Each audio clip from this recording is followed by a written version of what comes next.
அரசியல் தடம் நேயர் அனைவருக்கும் வணக்கம். நான் உங்கள் முரளி. என்டிஏ கூட்டணியில் பார்த்தீங்கன்னா, இப்போ அம்மா மக்கள் முன்னேற்ற கழகத்தை கூட்டணியில் கொண்டு வரதுக்கு பாஜக முழுமையாக தன் வேலை இறங்கி பண்ணாங்க. நினச்சபடியே உள்ளே கொண்டு வந்துட்டாங்க. தினகரன் உங்களுக்கு என்ன வேணுமோ சொல்லுங்கள், நாங்கள் பண்ணித்தரோம். பாஜக தரப்புலேருந்து உங்களுக்கு என்ன வேணுமோ சொல்லுங்கள், முழுமையாக பண்ணித்தரோம். நீங்கள் எங்களை நம்பி மட்டும் வந்தால் போதும். 2026 சட்டமன்ற தேர்தலில் நம்ம தான் ஆட்சியை பிடிக்கிறோம். உங்களுக்கு என்ன கூட்டணி கட்சியில் உங்களுக்கு என்ன அமைச்சரவையில் வேணுமோ சொல்லுங்கள், நீங்கள் வாங்கிக்கலாம். எங்களை நம்பி கூட்டணிக்கு மட்டும் வாங்க. 23ஆம் தேதி மோடி அவங்க வராங்க. வர அன்னைக்கு கூட்டணியில் நீங்கள் கை மட்டும் தூக்கி நின்னா மட்டும் போதும். மற்ற உங்களுக்கு தேவையான ஸ்வீட் பாக்ஸு, உங்களுக்கு தேவையான என்ன விஷயமோ அனைத்தும் நாங்கள் பாஜக பார்த்துக்குறோம். எங்களை நம்பி வந்தீங்கன்னா உங்களை எப்பயுமே கைவிட மாட்டோம். தெரியுமில்ல, கடந்த கால வரலாறுல நீங்கள் எங்களை நம்பி வந்தால் மட்டும் போதும், உங்களை நாங்கள் பத்திரமா பார்த்துக்கிறோம்னாங்க. இதை நம்பி தினகரன் அவர்கள் பார்த்தீங்கன்னா, அண்ணாச்சி நீங்கள் சொல்லிட்டீங்களே, உங்களை நம்பாமையா? உங்களை நம்பாமல் இந்த இந்த இந்தியாவே உங்களை ஆள்றதுக்கு கொடுப்பாங்களா மக்களை? இங்கே இருக்க இந்திய மக்களை உங்களை நம்பி வாக்களித்து நீங்கள் முக்கியமான பொறுப்புகளில் வச்சுருக்காங்க. அது உள்துறை அமைச்சர் இருக்கீங்க. நீங்கள் கொடுத்த வாக்கை எப்படி நம்பாமல் இருக்க முடியும்? கண்டிப்பாக நீங்கள் சொல்கிற நான் ஏற்றுக்கிட்டு கூட்டணிக்கு வரேன். ஆனால் ஒரு சின்ன டிமாண்டு அப்படின்றாரு தினகரன். என்னப்பா டிமாண்டு? எனக்கு இந்த முறை 10 சீட்டு வேணும், எனக்கு 15 சீட்டு வேண்டும் அப்படின்னு கேட்குறாங்க. இல்லை அவ்வளோ கொடுக்க முடியாது, 7 வாங்கிக்கங்க. அது ஒரு மாற்று ஏற்பாடு ஒன்று பண்ணிக்கலாமான்னு அமித்ஷா சொல்கிறாரு. என்ன சொல்லுங்க அப்படின்னா, உங்களுக்கு ராஜ்யசபா சீட்டு வாங்கி தர்றது என்னோட பொறுப்பு. அது அதிமுகவோட பேசி நான் கண்டிப்பாக வாங்கி கொடுத்துறேன், நீங்கள் நம்புங்க அப்படின்றாங்க. ஏன்னா போட ஜிகே வாசகனுக்கு நான் தான் சொல்லி வாங்கி கொடுத்தோம். அதை உங்களுக்கு தடவை கை மாற்றி வரும். நீங்கள் கூட்டணிக்கு மட்டும் வாங்க. ஏன்னா 2026 நம்ம ஆட்சி தான் தமிழ்நாட்டில் அமைய போகுது. என்டிஏ கூட்டணி தான் கூட்டி நாட்ட போகுது. வரக்கூடிய காலங்களில் நம்ம ஆட்சி தான் தாமரை தமிழ்நாட்டில் மலர்ந்தே ஆகணும் அப்படின்றாரு. இந்த கூட்டணி கணக்கெல்லாம் பேசி முடிச்சுட்டு, அப்பா 23ஆம் தேதி நம்ம சொல்லிட்டாங்க, அமித்ஷா சொல்லிட்டாரு, மோடி சொல்லிட்டாங்க, நம்ம கண்டிப்பாக இந்த தடவை ஜெயிச்சிடணும். சந்தோஷம் தினகரன் அவர்கள் படுத்திருக்காரு. சந்தோஷம் தினகரன் அவர் இருக்காங்க. இதை பற்றி நம்ம அமமுக நிர்வாகி தெரிந்த சோர்சஸ்ட்டை நம்ம போய் கேட்கும்போது, என்னங்க உங்கள் தலைவர் இந்த மாதிரி கூட்டணியில் இறுதி செஞ்சு முடிச்சிட்டாங்களாம்ல, அப்புறம் என்ன என்டிஏ கூட்டணியில் போயிட்டீங்களே, ஒரே ஜாலி தானே, தமிழ்நாட்டில் அடுத்த ஆட்சி நீங்கள் தானே அமைக்க போகிறீங்களாம்ல, ஏங்கண்ணே நீங்கள் வகுத்தல் சேர்க்கின்றீங்க? 2024 அதுக்கு முன்னாடி நடந்த தேர்தலாம் தெரியுமில்ல, எங்களை இவ்வளோ தூரம் போட்டு வாட்டி எடுத்தது எங்களை அவங்க தான். அதிமுக கடந்த கால வரலாறுலாம் உங்களுக்கு முழுசாக தெரியும், அதை நான் கூட சொல்ல வேண்டிய அவசியம் இல்லை. எப்படி எங்கள் ஆளை கொண்டு போய் திகாரில் அடைச்சாங்க, எப்படி அந்த இரட்டலை கேஸில் முடக்குனாங்க, எவ்வளோ பிரச்சனை பண்ணாங்க தெரியும். எங்கள் தலைவர் அவங்கள நம்பியே போகிறாரு. பரவாயில்ல போட்டும், ஏன்னா அவர் மேலே சில வழக்குகள்லாம் இருக்குது. அதுலேருந்து தன்னை பாதுகாத்துக்கிறவரை அவர் போய்த்தானே ஆகணும். ஏன்னா கட்சியை பாதுகாக்கிறோமோ இல்லையா, அது 2வது விஷயம். இப்போ யார் கட்சியை பாதுகாக்கணும், யாரை மக்களை பாதுகாக்கணும்னு நினச்சி வர்றா? தன்னை ஃபஸ்ட்டு பாதுகாத்துக்கணும். தன்னை பாதுகாத்துக்கிட்டா தானே மற்றவங்கள பாதுகாத்துக்க முடியும். அதனால் எங்கள் தலைவர் ஃபஸ்ட்டு பார்த்தீங்கன்னா தன்னை பாதுகாத்துக்கிடுவார். அதுக்கப்புறம் எங்கள் தொண்டர்களை எங்கள் நிர்வாகிகளை பத்திரமா பார்த்துக்கிடுவார் அப்படின்னு சொல்கிறாங்க. சரிங்க, உங்கள் தொண்டர், உங்கள் தலைவர், உங்கள் கட்சி விஷயம், நீங்கள் என்னென்ன பண்ணிக்கலாம். சரி, எப்படிங்க சீட்டெல்லாம் ஓகேவா ஆயிடுச்சா அப்படின்னு கேட்டதுக்கு, 7 சீட்டு உறுதி சொல்லிட்டாங்க. அதில் பார்த்தீங்கன்னா 1 பார்த்தீங்கன்னா எங்கள் அம்மா நிற்கிறாங்க. யாரும்மா? ஜெயலலிதா அம்மா இறந்து போயிட்டாங்களே, சசிகலா அம்மாவுக்கு சீட்டு தரீங்களா? இல்லை, நம்ம தினகரன் ஐயா எங்கள் பொதுச்செயலோட மனைவி ஆண்டிப்பட்டியில் நிற்கிறதுக்கு அதிக வாய்ப்பு இருக்குது. கட்சி வட்டாரங்கள் அதிகமாக பேசுகிறாங்க. ஏன்னா தேனி எங்கள் கோட்டை தெரியுமில்ல, எங்கள் ஆள் அங்கே தான் அமைச்சர், எங்கள் ஆள் அங்கே தான் பார்த்தோன்னா எம்பியாக இருந்தார். அதனால் தேனியில் அது ஆண்டிப்பட்டில் கொடுத்தாங்கன்னா, ஏன்னா அங்கே பார்த்தா முதலமைச்சர் ஜெயலலிதா, எம்ஜிஆர், இவங்க முக்கியமாக தலைவர்கள்லாம் அங்கே நின்ன இடம். அங்கே பார்த்தேன், அங்கே தினகரன் அவரோட மனைவி என்னன்னா கண்டிப்பாக ஜெயிச்சிடலாம். ஜெயிக்கிறோட பிளான் என்ன தெரியுமா இருக்குது? அது உங்களுக்கு தெரியாது. எப்படியாவது இந்த முறை ஜெயிக்க வச்சுட்டு தொங்கு ஆட்சி தான் அமையும். ஏன்னா சட்டமன்றத்தில் போதுமான மெஜாரிட்டி காட்ட முடியாத சூழ்நிலை இந்த தடவை கண்டிப்பாக அமைய வாய்ப்பு இருக்குது. ஏன்னா விஜயோட வருகை பல குழப்பத்தை உருவாக்கும். பல தொகுதியில் வெற்றி தோல்வியை தீர்மானிக்கிற இடத்துல விஜய் உட்காந்துருப்பாரு. கண்டிப்பாக நாங்கள் ஜெயிச்சு வந்தோம்னா எங்கள் அம்மா துணை முதலமைச்சராக கொடுக்கக்கூடிய வாய்ப்பு இருக்குது.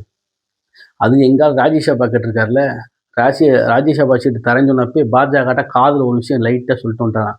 அண்ணாச்சி, வெறும் ராஜ்யசபா வச்சு நான் என்ன பண்ண போகிறேன், அப்படியே ஒரு இணை அமைச்சர், ஏதோ அமைச்சர் கொடுத்தேன்னா அப்படி நானும் இந்த 2 ஆண்டு காலம் அப்படியே உங்களுக்கு விசுவாசமாக நானும் அப்படியே வாழ்ந்துட்டு இந்த பொழுதை கழிச்சிடுவேல, இந்த ஐடியா சொல்லிட்டுருக்கேன். பார்ப்போம். ஃபஸ்ட் நீங்கள் இங்கே தமிழ்நாட்டில் எப்படி ஆட்சி அமைக்கிறீங்க பார்ப்போம். அதுக்கப்புறம் பதில் சொல்கிறேன், இப்போ நீங்கள் கூட்டணியை உறுதி செய்யுங்க அப்படின்னு அமித்ஷா சொன்னாராம். இதெல்லாம் பேசி முடிச்சுட்டு டெல்லியிலேருந்து வந்து நம்மளால் ஃப்ரீயாக இருக்காருன்னு அமமுக வட்டாரத்துலேருந்து சொல்கிறாங்க.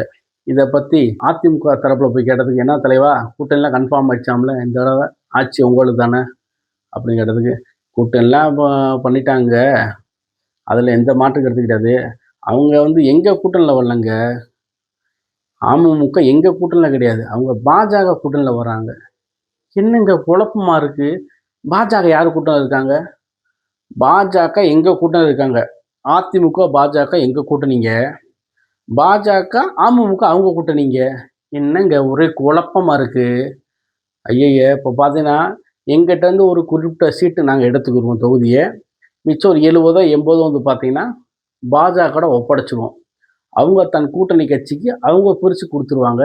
அதே மாதிரி தான் அமமுகவுக்கும் அவங்க பிரித்து கொடுத்துருவாங்க. சரிங்க, இந்த என்டிஏ கூட்டணியோட தலைமை யாருங்க தமிழ்நாட்டுன்னு கேட்டால், எங்கள் ஆள் எடப்பாடி தாங்க. என்ன டவுட்டாக கேட்குறீங்க? இந்த விஷயம் ஊர் உலகத்துக்கே தெரியுமே. எடப்பாடி தான் என்டிஏ குழுவின் தலைவர், வருங்கால முதலமைச்சர், மன்னாதி மன்னன், வீர மன்னன், வீர வடிவேலன் அப்படின்லாம் சொல்கிறாங்க. அவர் தானே? கண்டிப்பாக அவர் தாங்க அடுத்த முதலமைச்சர். அப்புறம் இந்த சீட்லாம் யாருங்க ஷேர் பண்ணி கொடுக்கணும்? உங்கள் எடப்பாடி அவர் தானே கொடுக்கணும். ஐயய்ய, அந்த தொல்லையில் எங்களுக்கு வேணாங்க.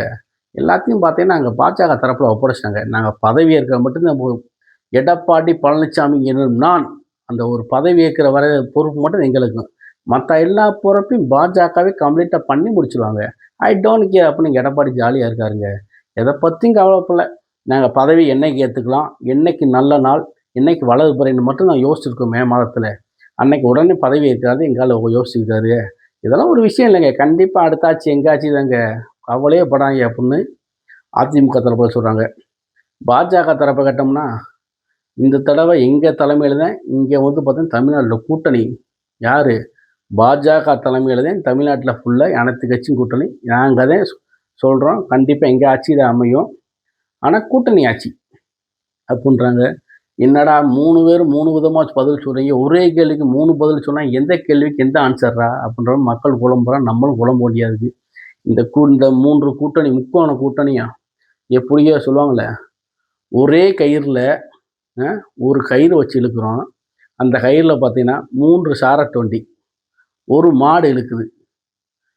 மாடு போகுமா?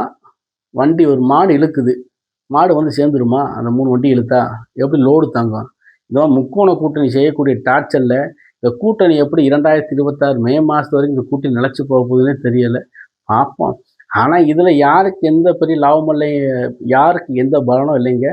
தமிழ்நாட்டில் எல்லா தொகுதியிலும் எங்கள் கூட்டணி தோற்றாலும் கவலை இல்லைங்க. ஏன்னா எங்கள் ஆளுக்கு ராஜ்யசபா சீட் இருக்குங்கன்னு அமமுககாரங்க ரொம்ப சந்தோஷமாக இருக்குங்க. எங்கள் ஆள் கண்டிப்பாக பாருங்கள், மே மாதத்துக்கு முன்னாடி எங்கள் ஆளுக்கு சுக்கிரன் உச்சத்தில் வந்துட்டார். சைரன் வச்ச வண்டியில் அடிக்கா சர்ரு சர்ரு சர்ரு சர்ரு சர்ரு சர்னு சுற்றிக்கிட்டே இருப்பார். அப்படியே இங்காரு ஏறுனா டெல்லி, இறங்கினா சென்னை, ஏறுனா டெல்லி, இறங்கினா சென்னைன்னு அமமுக சொல்கிறாங்க. அமமுககாரங்க சொல்கிறாங்க, இந்த கூட்டணிலாம் நல்லபடியாக மக்கள்கிட்ட கொண்டு போய் சேர்த்து எப்படி 2026 சட்டமன்றத்தில் கூட்டணி ஆட்சி அமைய போகுது, இதெல்லாம் கடந்து வந்து தேர்தலில் தேங்கலாம் நமக்கு தெரியும்.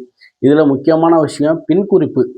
நம்ம ஜனவரி 23 மோடி அவர்கள் வர அன்னைக்கும் இந்த கட்சி தலைவர் என்ன பேசுகிறாங்க, நம்ம ஏன் எல்லா பேரும் ஒரே கலர் ட்ரெஸ் போட்டு போய் ஒன்றா போய் கை தூக்கக்கூடாது?